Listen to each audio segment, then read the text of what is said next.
இப்படி போலியான வாரிசு சான்றிதழ் கொடுக்க உடந்தையாக இருப்பவர்கள் அரசு அலுவலர்களாக இருந்தால் அவர்கள் மீதும் இந்த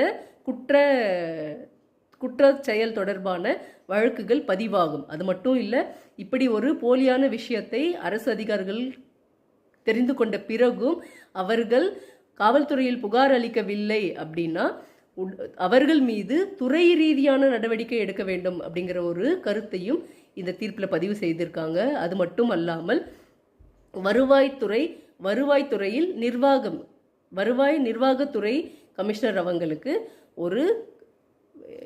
இந்த தீர்ப்பின் மூலமாக ஒரு விஷயத்தை தெளிவுபடுத்தியிருக்காங்க. என்ன அப்படின்னு பார்த்தீங்கன்னா, இந்த துறையில் இருப்பவங்க அவங்களுடைய 5 வாரத்திற்குள் அவர்களுடைய தமிழ்நாட்டில் இருக்கக்கூடிய அத்தனை அலுவலகத்திற்கும் ஒரு சுற்றறிக்கையை அனுப்ப வேண்டும்.